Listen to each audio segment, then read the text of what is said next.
Ruth Castro em Fala aí Brasil.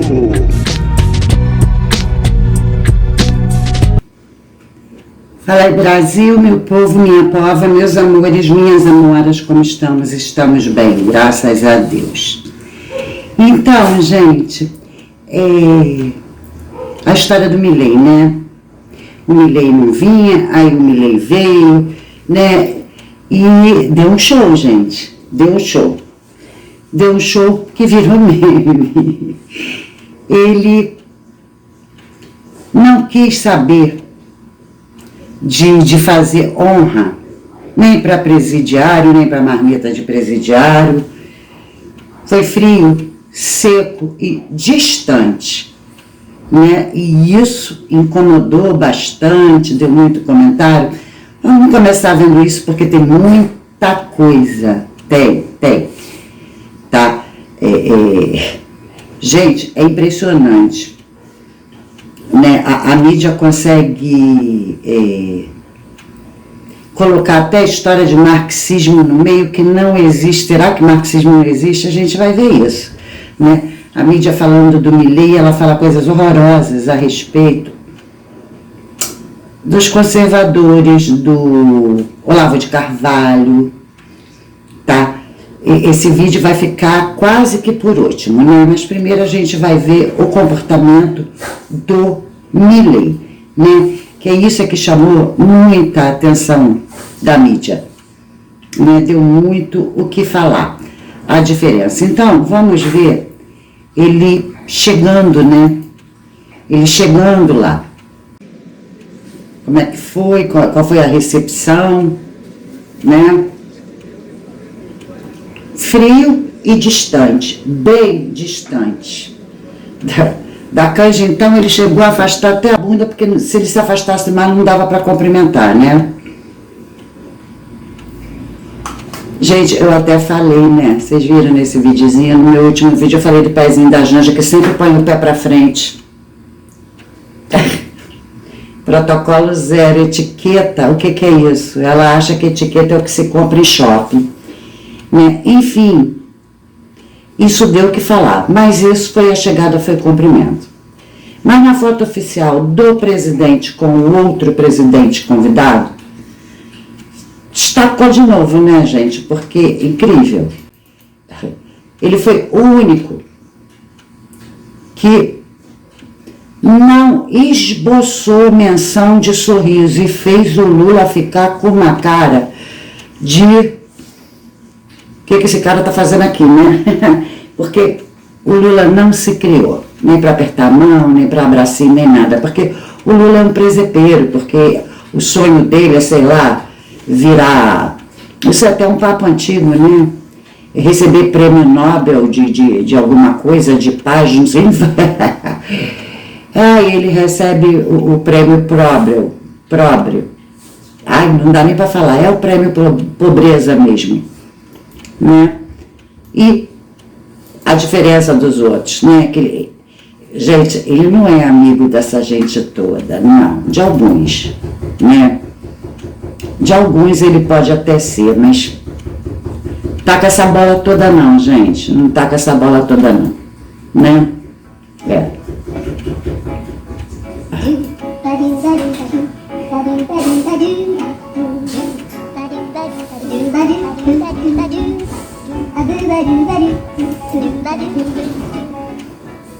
Daqui a pouco a gente vai ver um pouquinho mais desse vídeo, tá bom? Porque, né, tem surpresinha. Pois é, gente, vocês viram como é que foi isso, né? E a repercussão foi muito legal, né? Porque a galera responde bem, tá, gente? A galera responde bem, tá? Vamos, agora sim, vamos ver esse videozinho aqui.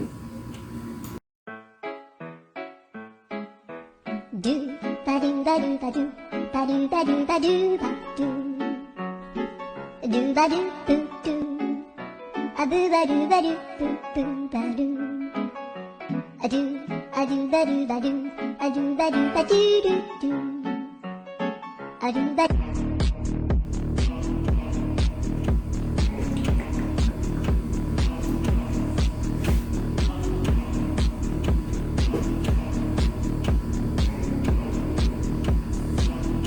outra se abre toda. Partiu, bateu, acabou! Acabou! Acabou!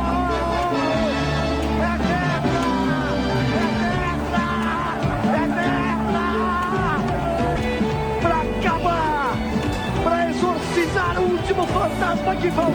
Pois é, gente, é tetra mesmo. Bolsonaro, Milei, Trump e Elon Musk. É tetra, né? E, assim, tem gente que despreza o Milei, né? Será que ele realmente é digno? Milei tá ajudando o Trump.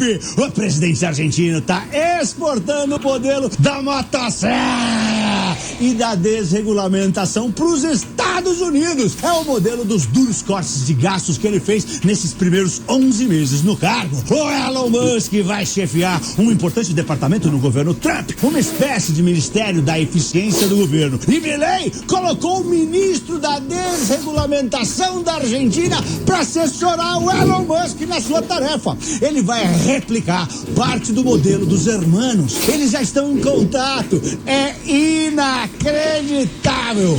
O objetivo de Trump é que Elon Musk corte gastos desnecessários, reduza a burocracia, diminua regulamentações excessivas e reestruture os órgãos federais dos Estados Unidos. Musk diz que vai demitir funcionários públicos e vai conseguir cortar 1/3 do orçamento dos Estados Unidos para economizar gigantescos 2 bilhões de dólares, mais de 11 trilhões de reais. Ele também disse que vai criar uma tabela de gastos ridículos para mostrar para o povo americano o que os democratas estavam fazendo com o dinheiro deles. O Elon Musk foi escolhido porque é craque em corte de gastos. Depois de comprar o Twitter por 44 bilhões de dólares em 2022, lembra? Ele demitiu 80% dos funcionários e a empresa parece que funciona até melhor agora do que antes. Milei tá nos Estados Unidos para se encontrar com Trump, o primeiro presidente a se encontrar com ele depois das eleições, e eles devem anunciar novidades.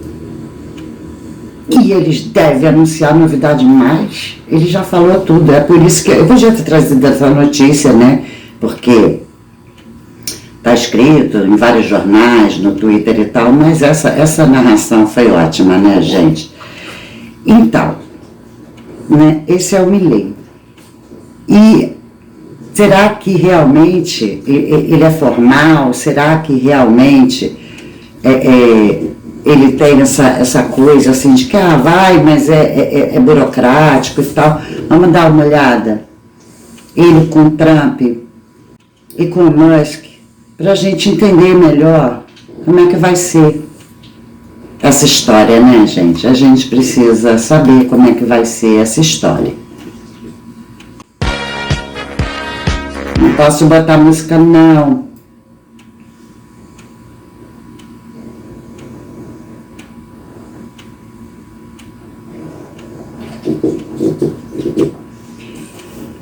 Tá vendo, gente? Eu deixei um pouquinho assim que eu gosto de ficar olhando, aí eu esqueço que eu tô aqui, né? Falando com vocês. Gente, olha a alegria desse homem, olha a alegria de quem tá ao redor, que abraça Sylvester Stallone, né? Que é totalmente informal, totalmente amigável. Olha, os sorrisinhos.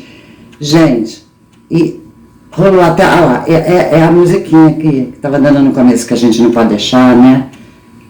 Esse é o Milei. E as atitudes são completamente diferentes, né? Então, se ele cumprimentou assim ao chegar, o casal, ele sabe exatamente o que ele está fazendo. Exatamente, foi um recado, né? Só que ele veio, gente, né? Porque é o G20, né? Então, ele não veio aqui para cumprimentar Lula, tá? Ele veio aqui representando a Argentina para votar, né? E foi o que ele fez, tá, gente? A gente vai começar a entender isso agora, tá? Qual foi a posição dele? Milei critica intervenção estatal e censura a liberdade de expressão.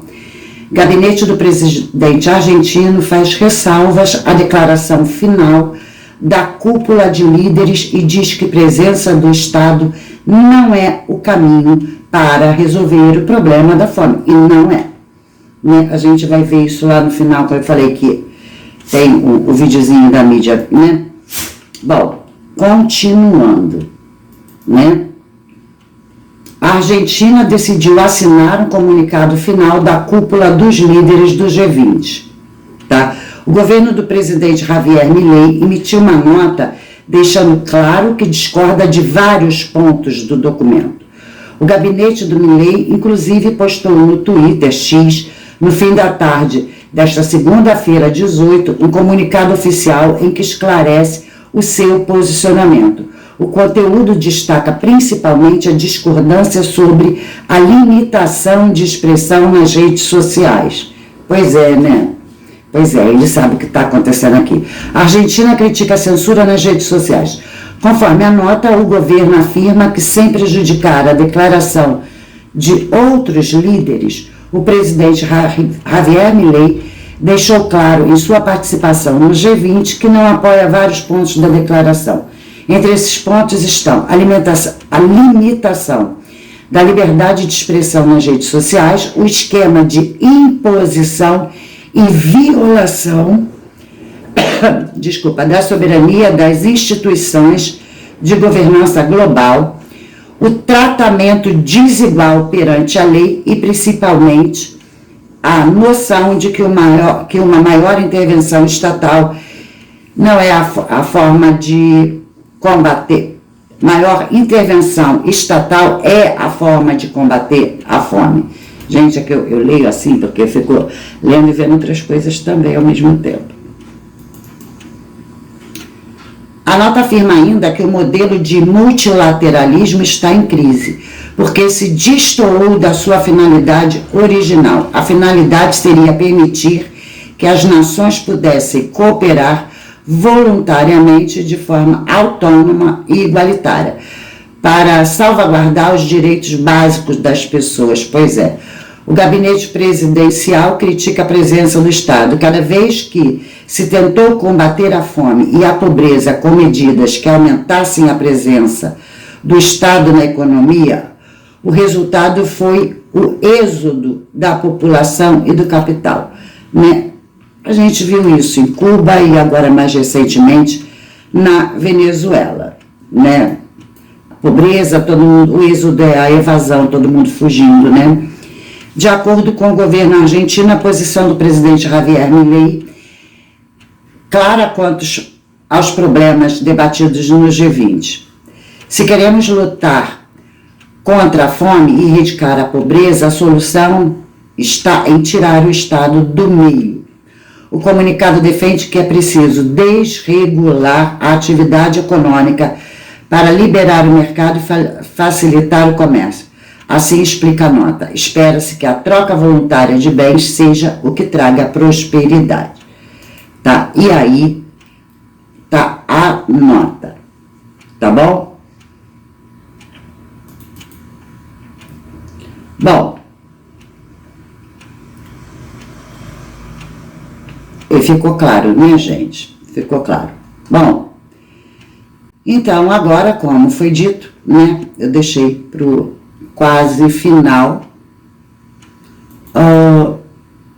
o comentário do jornalista da CNN. A gente segue falando de G20, tá? O combate ao chamado globalismo que une Milei e Trump, como a gente contava agora há pouco, trava um consenso no G20, a apuração do nosso analista Pedro Venceslau. Pedro, muito boa noite para você. Explica para a gente esse termo e como é que isso está travando os discursos e os acordos no G20, principalmente. Boa noite, Juliana. Boa noite a todos. Olha, o globalismo faz parte de uma narrativa dessa direita populista que vem ascendendo no mundo todo. Ele começa a narrativa de uma direita populista que vem ascendendo no mundo todo. Graças a Deus. Graças a Deus. Olha o desprezo, como é que ele trata o caso. E esse G20 agora no Rio de Janeiro teve um certo clima de despedida da lateralismo tal qual a gente conhece hoje, porque a partir do ano que vem, na gestão Donald Trump, dificilmente os Estados Unidos voltarão a participar de eventos como o G20 ou mesmo a COP30 que vai acontecer em Belém. E esse termo, né, que é o globalismo, foi usado, por exemplo, pelo então ministro das Relações Exteriores do Brasil, o Ernesto Araújo, na gestão de Jair Bolsonaro, porque muita gente na gestão de Jair Bolsonaro bebeu na fonte de Olavo de Carvalho, que era alguém que trabalhava já com essa narrativa. O globalismo, segundo na ocasião o ministro Ernesto Araújo... Deles é narrativa. Então não existe globalismo. Não. É tudo coisa da nossa cabeça. Eles sempre jogam narrativa, a teoria da conspiração, né? E já está se desfazendo do ministro do Bolsonaro, do Olavo de Carvalho. Vamos continuar. Representa a configuração atual do marxismo, seja lá o que isso for. Entenderam? Seja lá o que isso for, a gente vai ver o que é. A gente vai ver, tá? Ou seja, ele está colocando se fosse uma coisa assim que veio de Marte na cabeça do ministro e do Olavo de Carvalho. Seja lá o que isso for, a gente vai ver direitinho. Seja lá o que ele quis dizer com isso. É difícil de explicar porque não tem base teórica. Não tem base teórica, mas a gente vai ver essa base teórica e a gente vai encerrar esse vídeo vendo exatamente o que tudo isso significa. É bom para quem ainda não sabe direito quando a gente fala, né, do marxismo e tal, né? A gente não entende o globalismo. O que é isso? Eu busquei uma aulinha. Basicamente, essa corrente, ela rejeita questões ligadas, por exemplo, à igualdade de gênero, à mudança no aquecimento global, rejeitam o aquecimento global. É uma corrente que tem um certo negacionismo no seu discurso, por exemplo, quando fala, quando participa ou não participa de eventos ligados ao clima no mundo inteiro. Então, nesse caso, no documento final... gente, essa história do clima, bom, eu tenho alguns vídeos no canal sobre isso. Alguns, não é um, nem dois, são alguns. Inclusive, essa história, né, que aconteceu no Rio Grande do Sul, os primeiros vídeos que eu fiz comentário sobre o que aconteceu lá, eu falo o que eu penso. Sai muito esvaziado, sem a participação na íntegra da Argentina, com todas essas ressalvas que eles fizeram, estavam lá todos os termos que causam calafrios nesses que combatem. Eles queriam a participação total e a Argentina se destacou através de Milei. Já chegou chegando, já chegou falando, chega para lá, não quero assunto. Vim aqui para azedar o pirão de vocês mesmo. Tem o tal do globalismo, igualdade de gênero no trabalho. E causa calafrios mesmo. O que é isso? Vocês viram a agenda? Né? Igualdade de gênero e etc. Para. Empoderamento feminino. Empoderamento feminino. O que é empoderamento feminino? É imitar as Anitas ou as canjas? São poderosas. Taxação dos bilionários aí já entra numa outra seara, que é a seara do liberalismo econômico. E Pois é, ele é contra, eu sou contra. Qualquer pessoa com um pouquinho de senso também é contra, tá? Porque esses é que geram empregos para muitos desempregados. A gente não está no país da fome, com 30 milhões de famintos. Se esses 30 milhões tiverem emprego e salário, eles saem da fome. E quem é que pode pagar os salários de luz e arrumar empregos para eles? Os milionários. De desenvolvimento sustentável, ou seja, é um vocabulário que essa corrente da extrema-direita mundial carrega consigo e que com certeza... Gente, a extrema-direita mundial, extrema-direita, não tem extrema-esquerda, nem extremo-centro, é só extrema-direita. Eles gostam dessas coisas, né, para poder enfatizar que é um mal. A gente vai ver. Prejudica essas negociações entre os países em fóruns como o G20 e vai acontecer o mesmo provavelmente no ano que vem em Belém. Vai acontecer. Pois é, gente, então. E aí ele falou, né, essa papagaiada toda, e eu falei... Aí, gente, ó, eu baixei uma aula mesmo. Vou deixar aqui o print do canal e tal. Mas olha só, você vai lá no Google, tudo agora é IA, né? E a IA respondeu: o marxismo é uma doutrina política, filosófica, sociológica que se baseia no materialismo histórico dialético no pensamento socialista científico. Foi criada pelos alemães Karl Marx, de 1818 a 1883, e Friedrich Engels, 1820 a 1895. O marxismo tem como principais ideias: a classe operária deve tomar os meios de produção dos burgueses por meio de uma revolução. O governo deve suprimir os burgueses para que percam o poder. Não é, gente? Isso não existe. É coisa da cabeça desses extremistas. A sociedade é constituída por uma superestrutura e uma infraestrutura. A superestrutura é composta por mecanismos de controle do status que, como a cultura, a religião, a moral e o direito. A infraestrutura é composta pelos trabalhadores, as forças produtivas e as relações de produção. O marxismo influenciou intelectuais de várias áreas do saber ao longo dos séculos XIX e XX. Uma das principais críticas ao marxismo é que ele possui um caráter simplista, tanto na organização da sociedade em classes, como nas interpretações que Marx faz da inter-relação entre os fatores sociais. Bom, então agora a gente vai ver a aulazinha. A aulazinha foi muito legal, é interessante, é bom a gente aprender, tá? É bem reduzida, inclusive, tá, gente? Porque, olha, começou com Marx e com Engels, aí entrou Gramsci, que a gente vai ver aqui na aulazinha, mas aí a coisa foi amplificando, foi sendo melhor elaborada, porque eles não elaboraram direito, deu ruim, né? Vamos assistir essa aulinha. E eu tenho um blog, coisa antiga, né? Mas tá lá o blog, que tem todo o estudo sobre isso. Aí não é vídeo, são aulas mesmo, passo, tá? Eu vou até deixar o link, ninguém vai ver, mas eu vou deixar o link aqui. Só para desencargo, tá bom, gente? Então vamos lá, falar do marxismo, tá bom? O marxismo, gente, essa aulinha tá no YouTube, no canal de Inde. Sociologia, aula 23, hegemonia de classe, ideologia e alienação. Tá? Vamos dar uma olhadinha, porque é bem interessante. Bom, para a gente encerrar nossa discussão, eu convido você a observar essas duas imagens aqui. Bom, aparentemente elas não têm nada em comum. De um lado eu tenho um farol, um semáforo vermelho, e do outro lado eu tenho uma imagem de uma execução numa cadeira elétrica. Ora, será que um sinal de trânsito e a pena de morte têm algum ponto em comum? Na verdade, sim. E por quê?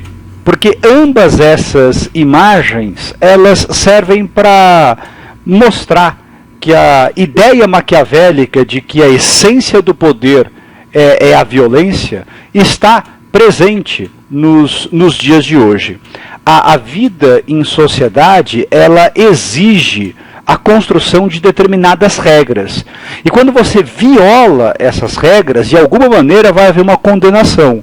Tudo bem que uma multa de trânsito é algo bem mais leve do que a pena de morte, mas isso mostra que o Estado, ele organiza justamente a nossa vida em todas as Eu tive que parar, gente, eu estou com sede. Tá? E é assim, é o leite da supremacia branca bolsonarista. Adoro leite. esferas. E o poder só é mantido porque o Estado tem esse monopólio do uso da força, que pode ser, em alguns casos, a força física, mas em outros casos pode ser uma punição, uma sanção administrativa, como uma multa. Bom, essa discussão nos empurra para a relação entre Estado e hegemonia, dois conceitos que estão muito ligados na sociologia. E quem discutiu isso muito foi esse pensador italiano, de formação marxista? Foi o que eu falei para vocês. O Antônio Gramsci. O Gramsci, ele foi um militante comunista, na verdade, que discutiu bastante essa questão aqui da hegemonia. Bom, e o que o Gramsci propunha é algo de que a gente já falou aqui. A ideia de que dentro do Estado capitalista moderno, o que ocorre é que o interesse de uma classe, ele vai se tornando o interesse geral. O que faz com que se tenha uma tendência de criação dentro do Estado de um pensamento hegemônico, de um pensamento... Essa história de pensamento hegemônico, pensamento único, eu falei quando eu fiz o vídeo do Felipe Neto, tá? O que ele fala que, né, tem que blindar, não pode pensar de outra... Isso é marxismo. Hoje em dia, tá? Quer dizer, hoje em dia, já há muito tempo, né? Quando o Gramsci entrou na história e mais tarde veio a Escola de Frankfurt, eu não sei se vocês já ouviram falar, e aí entra Noam, bom, o negócio fica, mas ele começou a adaptar, tá? Então, hoje em dia, a gente não fala mais marxismo, marxismo, a gente fala, e também não fala marxismo gramsciano. Muito pouca gente usa essa expressão marxismo gramsciano ou gramscista, tá? Porque a adaptação e a mudança veio do Gramsci, começou com ele, tá? E, como eu falei, aí veio a Escola de Frankfurt, enfim, isso eu estou falando porque não vai ser dito isso nesse vídeo. Tá, a ampliação, para que foi criada a Escola de Frankfurt, tá? Então a gente chama hoje em dia de marxismo cultural, porque como é que eles idealizam essa hegemonia? Através da cultura. Vamos continuar. De um pensamento único. Ora, isso só é possível se ocorre o que eu chamo de alienação da maioria da sociedade, que não faz parte desse grupo dominante. Isso pode ser por adesão, porque a maioria concorda com esses valores, ou um dia pretende fazer parte desse grupo dominante, ou simplesmente por passividade. Mas sem a alienação da maioria, não é possível a construção desse pensamento único, e, portanto, desse pensamento hegemônico. Um exemplo disso é o que aconteceu Então, gente, só para não perder o fio da meada aqui, porque o vídeo já está aqui, então ele não vai perder, né? É o que eu falei para vocês, né? A alienação vem de onde, gente? Das novelas, de Big Brother, de fazendas, de funks, da vulgarização da mulher, que eles chamam de empoderamento feminino, é a vulgarização. Meu corpo, minhas regras para fazer só besteira, só para mostrar tudo que tem, para aborto, a vulgarização. É fazer da mulher um lixo. Então não é o empoderamento, tá? É o empodridamento da mulher. Deixar ela podre, tá? Como pessoa, sem dignidade, sem respeito, tá? Com as roupas, com as músicas, né?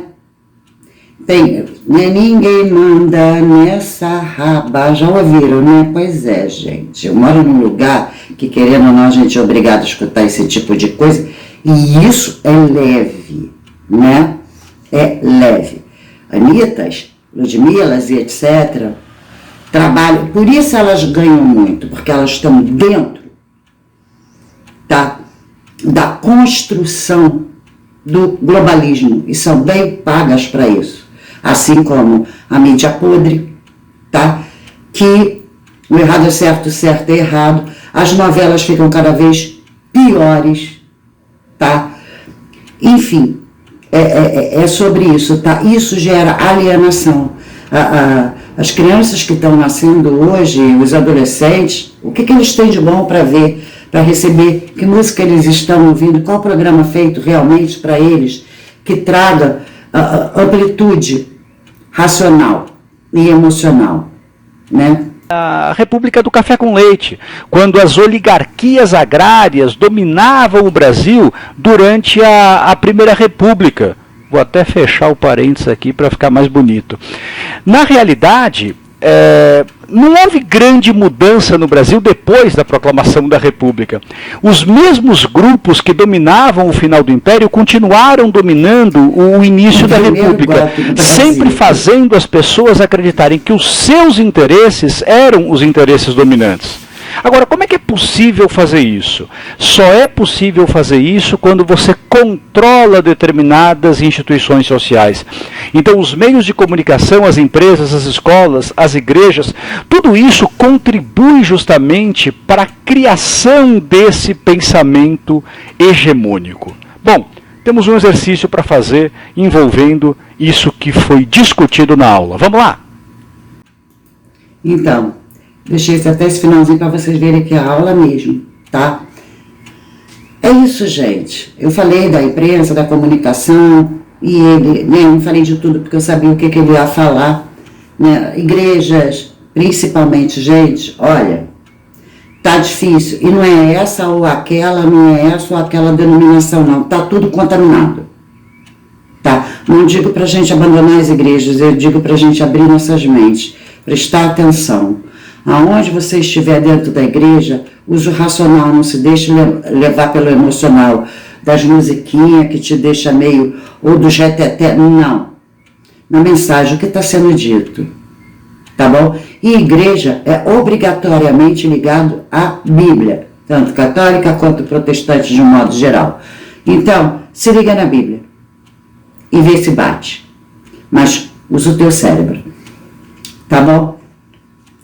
E as escolas, é o que eu falo, já começa a coisa desde as crianças. Não tem nada de bom.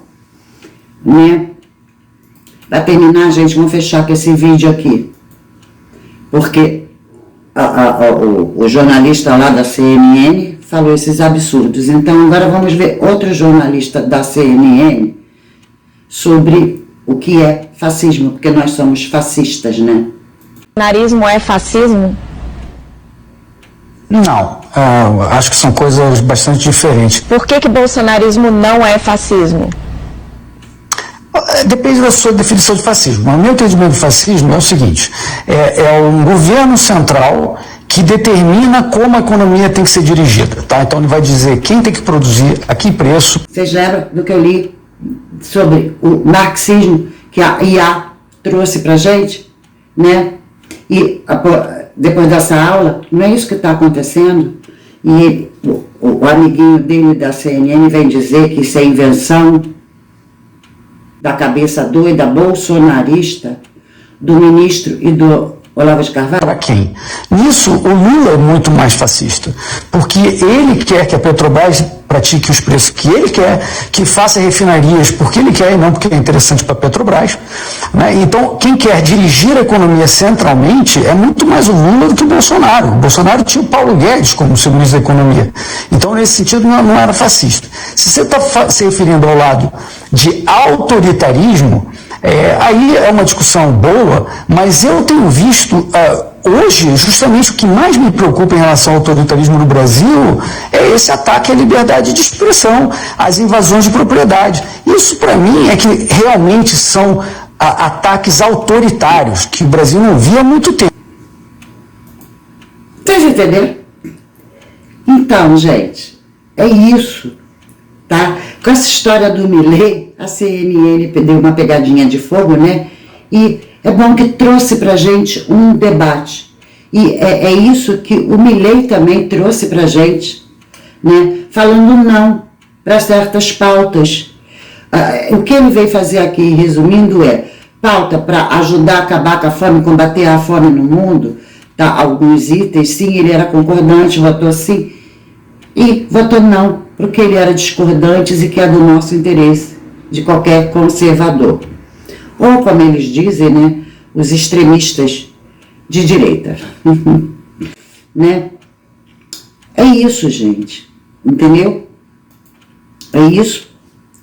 E não tem muito mais o que dizer não, né? Já foi dito. Tá? Então, beijo no coração de cada um de vocês. Fiquem com Deus, tá?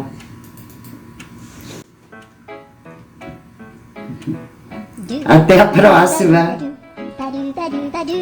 Fui, tô deixando o videozinho de propósito mesmo, que felicidade, né, gente?